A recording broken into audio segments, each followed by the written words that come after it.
丸のム使いが解説するムシャーナの強さとゲットすべき人の特徴。ジャースパルと申します。本日はムシャーナの強さについて、実際にマルノームを育成して夢のかけらを集めている無課金パルの目線で、こういうところが強いと思うぜとか、こういう人はぜひゲットしてみてとか、そういったお話をしていこうと思います。まずもって、ムシャーナというポケモン、ガチ勢向きのポケモンではないと思っております。完全に無課金とかプレパス勢に向けたデザインがされているんだろうなと思うんですよね。となるとここは、無課金プレイヤーとして触れておかなくてはならない一体だろうと思います。無課金や美課金プレイヤーの方はぜひ一つ現実的な目線でムシャーナ検討してみてください。それでは参ります。ということで、ムシャーナの強さについて、まず最初に結論というか、ムシャーナをゲットしてほしい人の特徴が3つあるなと思っています。このムシャーナというポケモン、ラピスラズリ湖畔に長期滞在する人で、夢のかけらを集めたくて、メインスキルの種に余裕がある。そんなプレイヤーにとってはこれ以上なくおすすめな一体と言えるかと思います。ラピスに長期滞在、夢のかけら集め、メインスキルの種を工面できる。この3つの特徴を満たす方には本当に心強いパートナーになってくれると思います。かなりピンポイントな需要であることには間違いないと思うんですが、しかしながら当てはまる方はそれなりにいらっしゃるんじゃないかなとも思っています。この3つの特徴に当てはまるのであれば、マルノームよりも優先していいと思ってますし、もっと言うと個人的にはメガニウムより狙いたいほどです。そんなわけで、これらの特徴についてなぜそう思ったのか理由をお話ししていきます。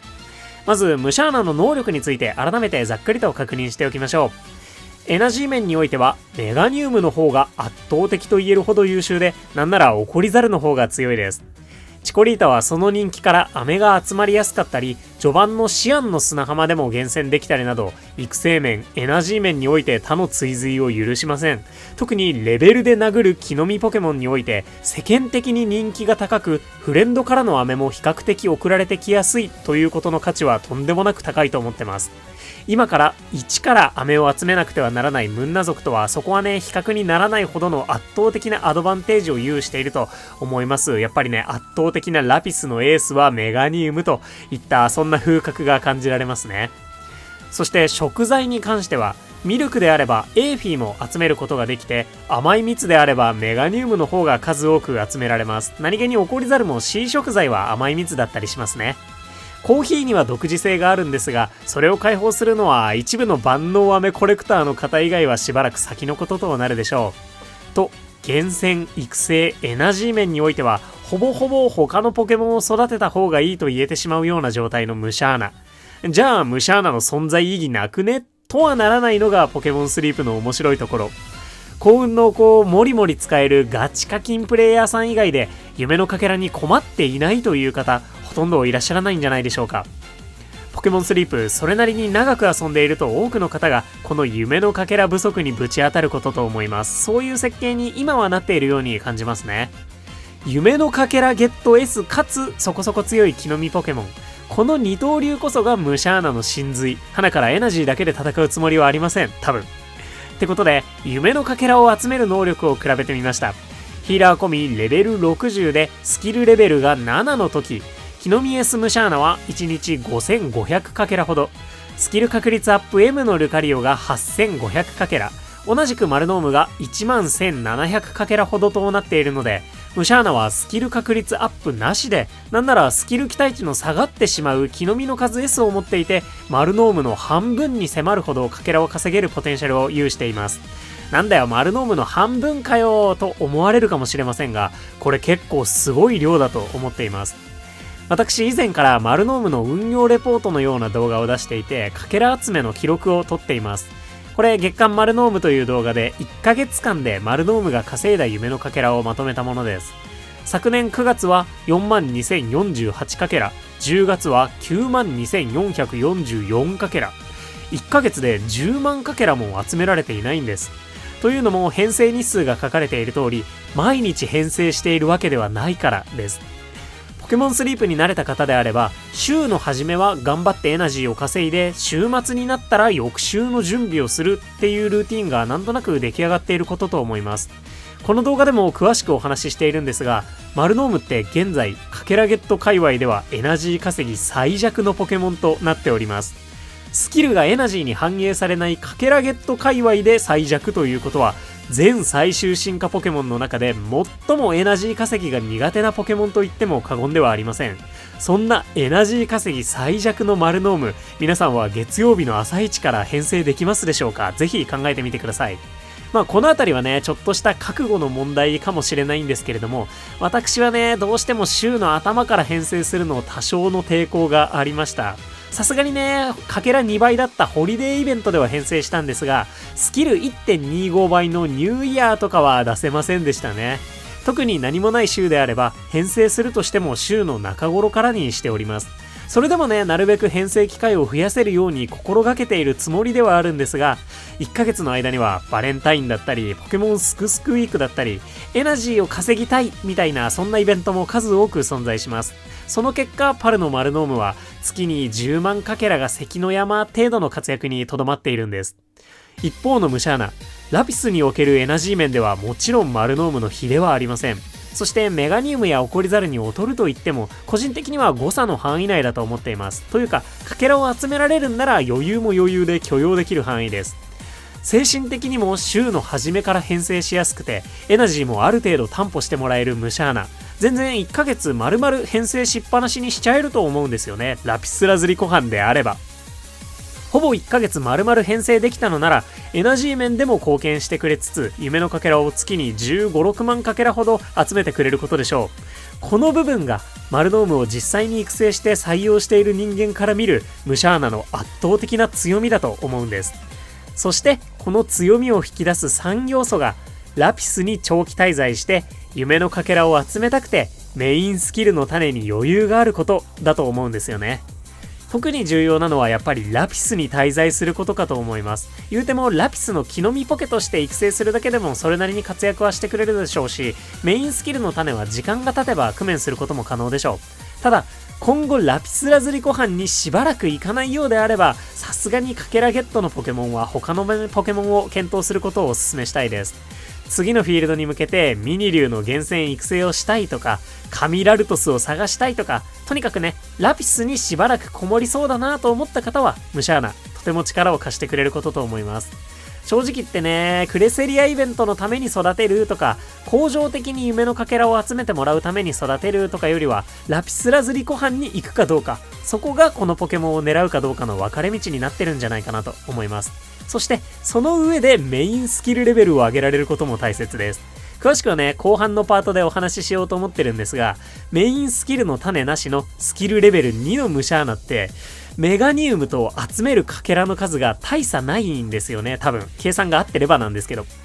なので、ムシャーナを育成するつもりなら、なるべく早くスキルレベルを上げてあげることもお勧めしたいなと思います。そういったお膳立てが必要なものの、ラピス専属のかけら屋さんとしてはこれ以上なく優秀なムシャーナ。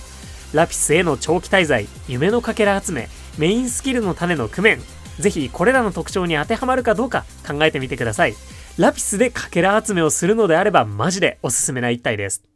で、もうムシャーナがね、出てくるより前に、この動画ではすでに、今かけらゲットのポケモンを探すならルカリオがおすすめだぜって話をしていました。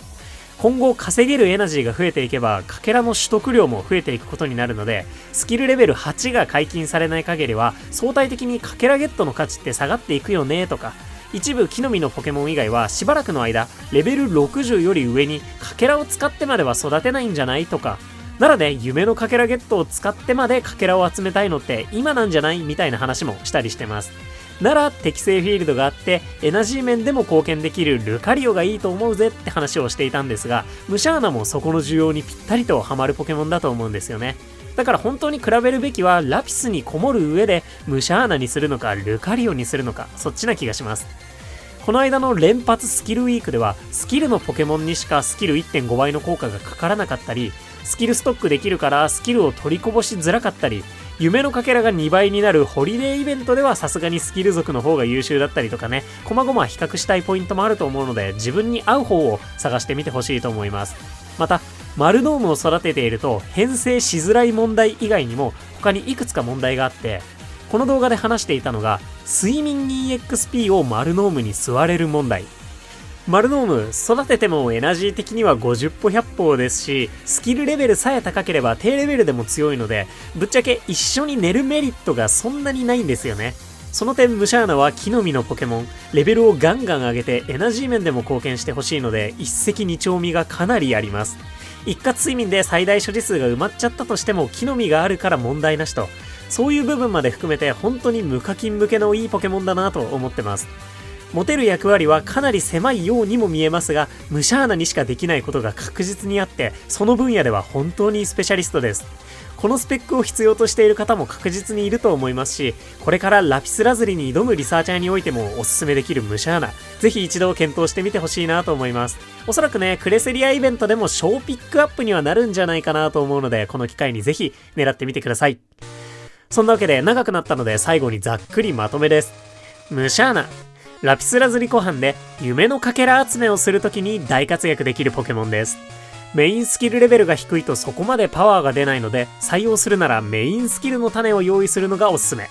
また、よりかけらに特化しているルカリオがいます。エナジーとのバランスを取るか、かけらを取るか、お好みで考えてみてください。ラピスに行かない人は、マルノームを気合で編成しましょう。大体そんな感じです。皆さんの良きかけらゲットライフの何かしらの参考になれば幸いです。そんなマルノーム使いが解説するムシャーナの強さとゲットすべき人の特徴でした。ぜひ皆さんのムシャーナの評価、意見感想も教えていただけますと幸いです。後半ではもう少し深掘りというか、メガニウムとムシャーナの比較をもうちょっとだけやっていこうと思いますが、その前にエスパータイプウィークのリサーチやっていきたいと思います。いや、チャンス1体確定ウィーク本当に楽しくないですか？どうぞ。じゃあ、ということで、朝レポやっていきたいと思います。602日目。今日からエスパータイプウィークが始まってきます。本日ね、ムンナのお香はクレセリアイベントまで取っておこうと思いまして、特に使っておりませんので、ムンナがどこまで出てきてくれるかという30、50、20、綺麗に分かれた睡眠グラフとなりました。私は死にかけましたが、元気です。うとうとタイプとなりましたね。よろしくお願いいたします。ということで、メインアカウントはゴールド級発電所、サブアカウントはラピスラズリ湖畔に来ておりますので、メインアカウントのゴールドピックアップのポケモンはムンナ、ムシャーナ、マネネ、バリアードとなっています。まあ今回ね、ウトウトタイプなので箸にも棒にもではあるんですけれども、闇鍋仕様となっておりまして、ポケモン7体の出現となりましたので、2体はウトウトタイプで確定となっているかなと思います。嘘、3体かも。2体かも。2体かな ?2 体は確定となっているかなと思います。初日から7体出てきてもらえて本当にありがたいなといったところ、やっぱ多少準備しておくと、初日のパワーが段違いだね。今後も頑張ってちゃんと準備しようと思いました。そんな眠気パワー6571万700で、星2寝顔が3つ、星3寝顔1つお腹の上ね1つとなりました。ムンナ出てきてくれ。よろしくお願いします。リサーチへ。この期間中にムシャーナの寝顔まで全部埋めたいね。さあ、お腹の上ねはウパーちゃんも1画面でもうコンパクト、こんにちは。よろしくどうぞ。ムシャーナいます。ありがとうございます。ムシャーナじゃない、ムンナちゃんの星に寝顔、冬コロコロ寝です。待って、名前可愛すぎない？見せてもらおう。冬コロコロ寝可愛すぎない？浮遊してんね。ムシャーナちゃん謎の力で浮き切ってるんだよね。可愛い。今のパタパタしてたのがコロコロ、可愛い。浮いたり沈んだり、浮いたり、口パクパクしたり。コロコロ寝の要素がどこなのかちょっと私にはね、いまいち分かりかねるんですけれども、可愛い。冬カクカク寝に見える私には可愛い。心洗われる。マジで。ねえ、ムンナちゃんお目目がね、そうパッチリでめちゃくちゃ可愛いんだよね。寝てる時ね、なかなかパッチリお目目は見られないんだけど。めっちゃいいね。人やポケモンが見た夢を食べるポケモン。楽しい夢を食べるとピンク色の煙を吐き出すよ。寝ぼけながらも周囲の人やポケモンの夢を食べて楽しそうに模様を光らせている姿が発見されているんだ。その模様光るんだ。可愛い。ライトみたい。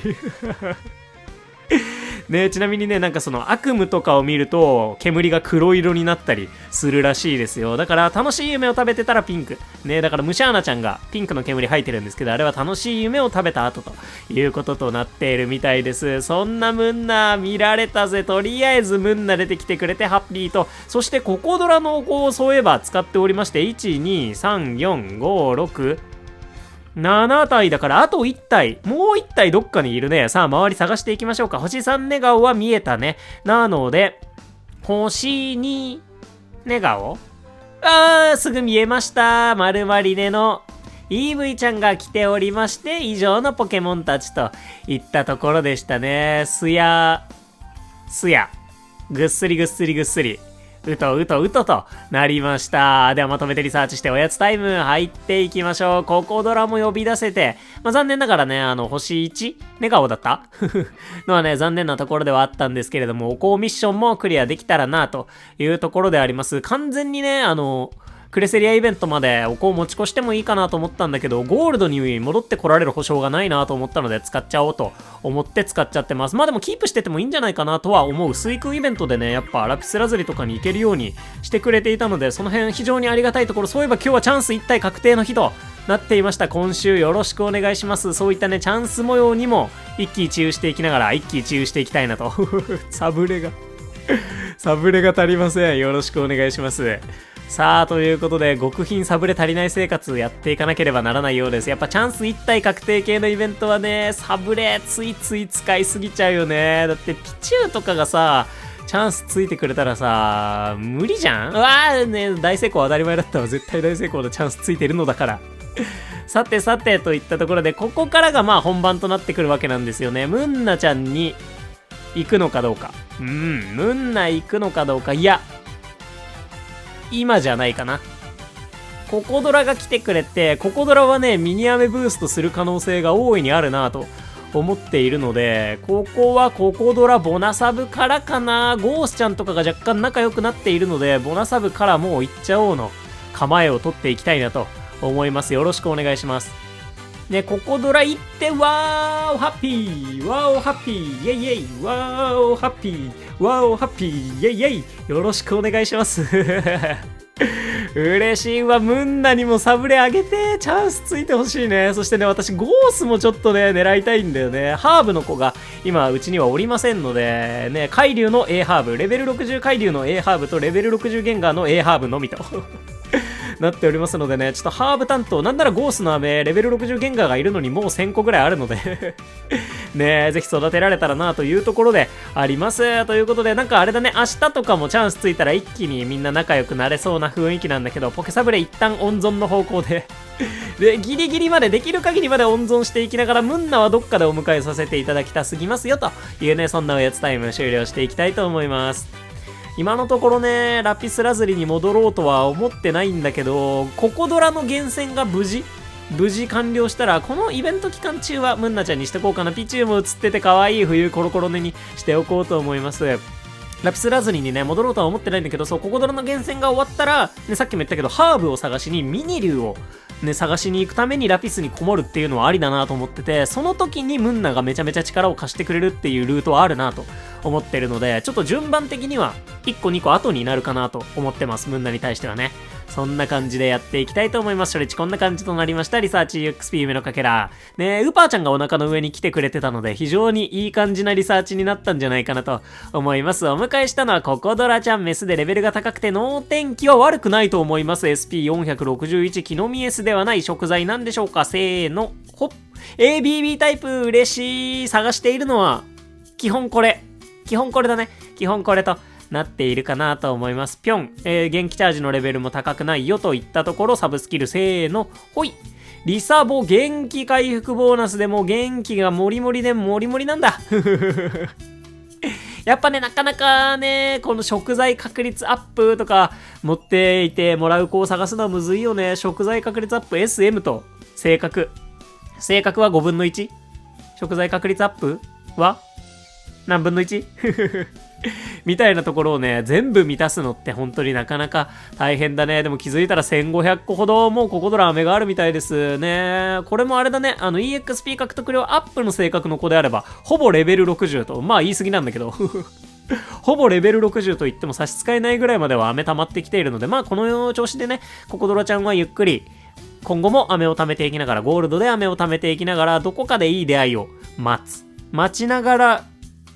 夢のかけらをがっつり稼いでいく。結局今でも夢のかけらを稼ぐターンな気がするから、ムンナ割とありな気もするんだよねとね言いながらね、初日からいきなりムンナが出てきてくれてハッピーなリサーチとなりました。ありがとうココドラということで、サブアカラピスラズリコハンどのような景色となったんでしょうか。ソーナの祭り開催されるんでしょうか。ドキドキしながら見ていきたいと思います。バトンタッチありがとうココドラ。じゃあ、ということで、サブアカのリサーチもやっていきたいと思います。サブアカの方がちょっと食材がなくなりかけてきたので、ボスゴドラちゃんだったり、デリバードちゃんにお手伝いしてもらっているよというところだね。今週ね、両方ともデザートになったんですよね。メインアカウントもサブアカウントもデザートになったので、スパークスパイスコーラを、序盤はね、作っていきながら、適度にフラワーギフトマカロンを混ぜつつやっていこうかなというところです。ということで、さっきと睡眠グラフは大体一緒になりまして、ウトウトタイプとなりました。ラピスウトウトそのものはね、非常にありがたくてミニ竜をずっと探しているよという現状ではあるんだけれども、狙いたいのはやっぱりエスパータイプウィーク、ラルトス、そしてムンナかなと思いますね。いやね、最近ね、そのチコリータ、キノミエスで無邪気でみたいなめっちゃ強いチコリータをお迎えしたんだけど、今育てるんだったら私あれだわ、ムシャーナがいいわ。夢のかけらが欲しい。ねえ、もうすでに1体いるのにね、マルノームちゃんね。なんかそんなことを考えたりはしておりますね。ムシャーラだったらね、育ててもリソースある程度返ってくるだろうみたいなところもあるしね、ちょっとそういう意味で育てやすいっていうのはありがたポイントかななんて思っております。眠気パワーは6274万2300で、こちらもポケモン7体出てきてくれましたね。お腹の上ね、1つ星3ネガを2つ、星2ネガを1つとなっていて、ミニ竜のお香を使ったような気もする。なのでミニ竜は出てきてくれそうです。よろしくお願いします。うとうとリサーチ。さあ、どのような景色となっているんでしょうか。お腹の上ね、カメール、ミニ竜、マラツボミ、ヤドラン、よろしくお願いします。さあ、ということで、お腹の上ね、カメールなので、眠気パワー消費的にはかなりいい感じにことは進んでいそうだぞというところなんだけど、ゲットしたいのはね、どちらかというとあれなんでね、ゼニガメなんだよね。さあ、そしてエスパータイプが今のところ見えない、かっこヤドランちゃんはエスパータイプ扱いではないといったところになっておりまして、星にネガオのくねくねミニ竜が来てくれております。この子がお香の子かもしれないね。やっぱこの期間中なかなかね、出会えないよ。お香以外でミニ竜とかには。さあ、そしてツルダシネの不思議だねちゃんがおりまして、これで星3ネガオは両方出揃ったぞというところ、眠気パワー的にもうちょっと使えていそうな気がしないでもないから、下にコダックがいて、左側になんか誰か来てるかな。誰が来てるんですか？くねくねがもう一体いて、ゲットが安心で尻尾を戻しているそうなのが来てくれていて、以上で終わりといった感じでしょうかね。くねくねミニリュウちゃんが結構眠気パワー使ってるよみたいな、そんな感じのリサーチだったのかなと思いまして、初日はエスパータイプはそうなののみとなりましたね。いや、今週すやすや出せるんかなわからんね。一応ね、パーセンテージ的にはすやすやが一番多くはなってるんだけど、今 50% あってもすやすやが出せないタイミングなのかもしれない。最近別にそんなにすやすや出してなかったと思うんだけどね、なかなか手厳しいなというところ。やっぱミニリュウのくねくね結構あれだね、リサーチうんぬんかんぬん高めな感じだったね。そんな感じでまとめてリサーチしておやつタイムやっていきましょう。やっぱお腹の上値が強かったので、いい感じのリサーチになったんじゃないかなというところで、全てのポケモンのリサーチ完了です。さあ、チャンス1体確定。ミニリュウに飛び散りきれ。よろしくお願いします。さあ、マラツボミ。そうなのということで、まだつぼみそうなのとなりました。進化後のポケモンじゃなかっただけマシと見る向きもあるんでしょうか。よろしくお願いします。まだつぼみちゃんは3体目を育てることは果たしてあるんでしょうかと言いながら、さすがにまだつぼみには上げていこうかなということで、サブレ上げていきましょう。で、そうなのにサブレを上げるかどうかはマジでちょっと本当に競技が必要となっているんだよね。さあ、そんなことを言いながら、とりあえずミニリュウ行くべ。とりあえずミニリュウ行くべ。いや、このチャンス1体確定マジでありがたいよね。いや、でもエスパータイプウィークだし、本当になんかとんでもない神ソーダのちゃんとかに出会える可能性があるんでしょうか。あるかもしれないから、サブレ上げる悩ましいね。そしてミニリュウにどこまでサブレを上げていくかっていうところも問題ではあるんだけど、スーパーサブレ使っちゃうわかんないね。満腹になられるリスクもやはりあるとなっているので、ここは一旦リスク回避ポケサブレ反復横跳びでいこっかなと思いまーす。嬉しい。よろしくね。こうなってくると一気に話が変わったり変わらなかったりする。まあ、そんなにはしないか。まあ、この子にもう1枚あげて、なんなら2枚あげる。うわー、大成功の雨あられ。ありがてー。チャンス1体確定じゃなかったのかもしれない、今日は。満腹じゃないのかもしれない。じゃあもうちょっとなんか流れでスパサブあげちゃう。うわ、もう大成功の雨あられ。じゃあスパサブじゃなくてよかったと見る向きもあるけどね。大成功。今日チャンス1体確定しすぎてて、じゃあちょっとそうなのちゃん、ちょっとサブレ温存させてもらっていい？ごめんけどサブレ温存させてもらっていい？そうなの。うわー、サブレがないよ。心鬼案件これ。うわー、そうなの。心鬼。うわ、あげちゃう。あげちゃう、そうなの。鬼になりきれなかったよ。そうなのね。やっぱ本当にとんでもなく神個体めちゃくちゃ強そうなのちゃん来てくれる可能性だけはね、残されきっているので。ね、戯れにあげてしまいました。ただもうあれだね。今週1体でもお迎えできたら、それ以上は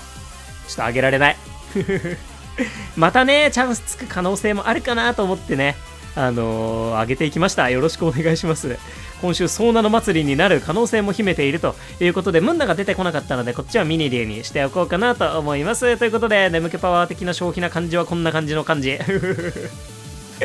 飴だいぶありがとうだね。ミニ竜の飴も多分1800個ぐらいあるんじゃなかったっけかな。それぐらいまで来ていたかと思います。それでもね、レベル60まだまだ遠いというのがミニ竜のすごいところだよね。リサーチ XP のかけらこんな感じとなりました。いいリサーチ。初日からどっちもメンヤカもサブアカもいいリサーチだね。さあ、ということでお迎えしたのはミニ竜2体となっております。大成功に恵まれました。レベル15、頑張り屋なミニ竜3、SP520、木の実 S ではない食材なんでしょうか。せーの、ほっ。ABC タイプ、私これが一番、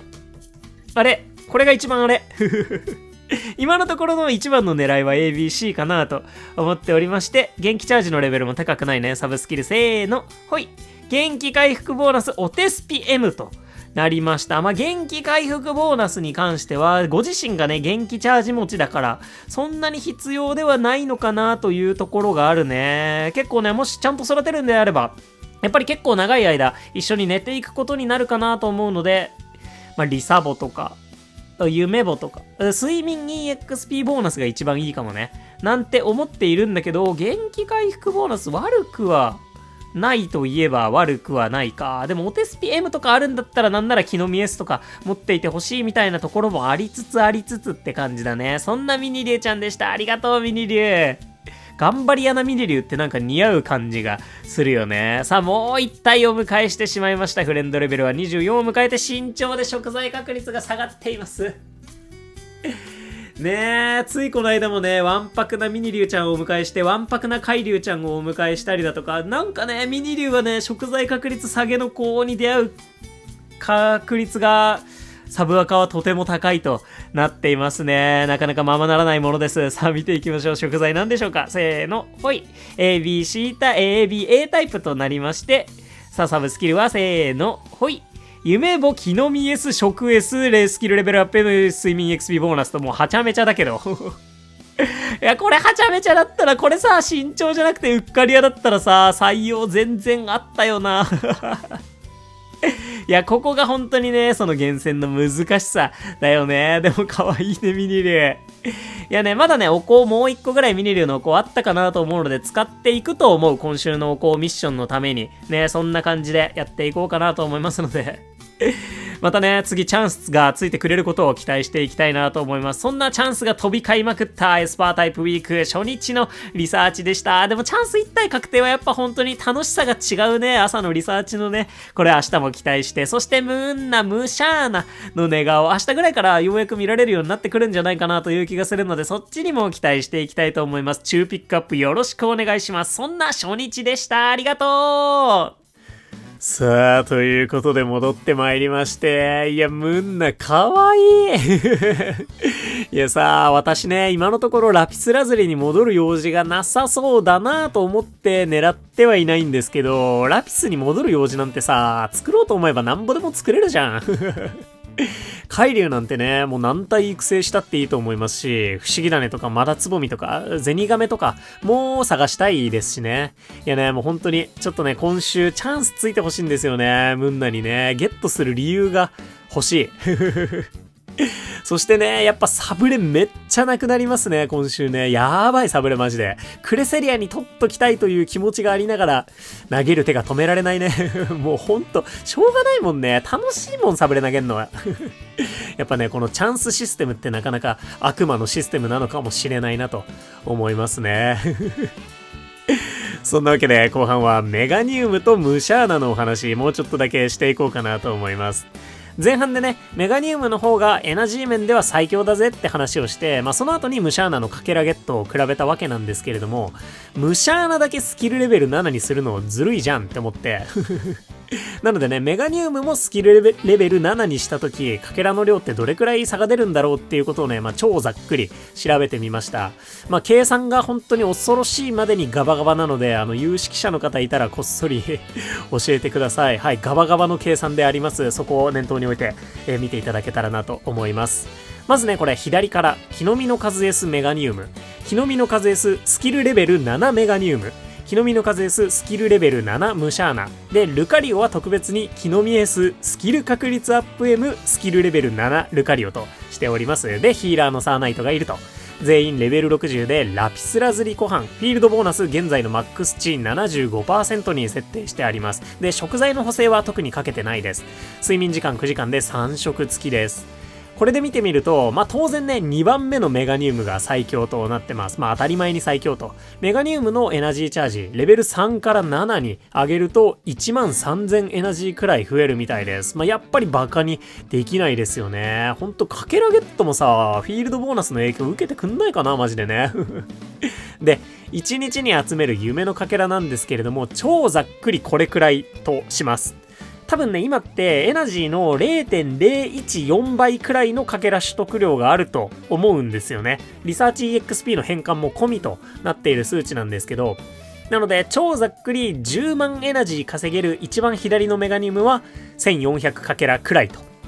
ざっくりです。ここはざっくりでいかせていただきます。で、1週間分のかけらってこれに28をかけます。最初に稼いだエナジーの分も翌日に足されていくじゃないですか。言ってることわかるかな？なので月曜日のエナジーって7回分使えるんですよ。で、火曜日のエナジーは6回分みたいな。していくと、全部足したら28になります。これ合ってるかな、説明。私もちゃんとは理解してないと思うんですけど、とにかくかける28ということで、1400×28 で39200。これがキノミエスメガニウムの1週間に稼げる夢のかけらとします。はい、します。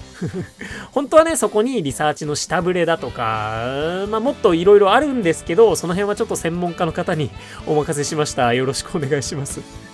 ということで、そんなね、ガバガバ計算で残るみんなこうなりました。左から39200かけら、43680かけら、38000かけら、24640かけら、ヒーラーサーナイトは13440かけらと、恐ろしいまでのざっくりさなんですけれども、こうなったと。で、これに夢のかけらマンたちはスキルの分が乗っていきます。ムシャーナは38570かけら、ルカリオは55020かけら、全部足してこうなりました。1週間に稼ぐ夢のかけらの量、左から39200かけら、43680かけら、69370かけら、79660かけら、13440かけらとなりました。本当に恐ろしいまでのざっくり計算でありますので、参考の中の参考程度に留めておいていただければなと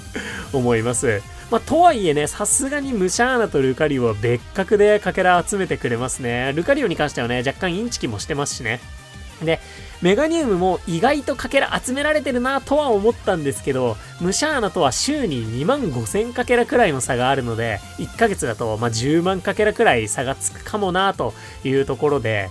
ね、スキルレベル3から7にしてもかけら的にはそれほど伸びなかったので、かけらのためにメガニウムのスキルレベルを上げるのはちょっと違うかなっていう感じがしますね。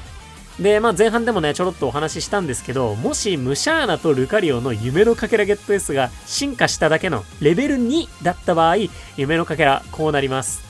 ムシャーナ38,080かけら、ルカリオ35,070かけら。閉廷です。この場合ね、さすがにホナメガニウムでいいか案件すぎる気がするので、やっぱりね、かけらゲットを現実的に採用しよう、かけら集めようというのであれば、メインスキルレベルはがっつり上げてほしいところですね。やっぱスキルレベル8じゃない7がめっちゃ強いっていう感じがしますね。そしてね、メガニウムも今後リサーチランクが解放されたりした場合は、この数値からズドンと下がってしまいます。これね、リサーチ EXP もかけらになったっていう想定の計算となっているので、そういう意味でも安定感があるのは間違いなくかけらゲットの方かなと思いますので、やっぱり今こそかけらゲット検討しどきなような、リサーチランクの解放がいつになるのか、レベル8、スキルレベル8の解放がいつになるのか、そういったね、もろもろ考えていかなきゃいけないなというようなね、状況なのかなと思いますね。なんかね、こうやって計算しちゃうと、スキルレベル8、しばらく解放してくれないような気もするよね。言うても今でもかなり稼げているような、でも感覚としては全然足りないようなね。そんな感じで、超ざっくり1日10万エナジーくらい稼ぐポケモンは週に4万かけらくらい稼いでいるのかもなということで頑張ってかけら集めていきましょう。いや本当に今やポケモンスリープはかけら集めゲーなのかもしれないですね。メインスキルの種がね、もうほんと無尽蔵にあるのであれば、ラピスかけら艦隊とか組みたいよね。本当に1週間で、それでもね、50万かけらぐらい溜まってほしいのでやっぱまだ足りないよね。あまりにも強欲と。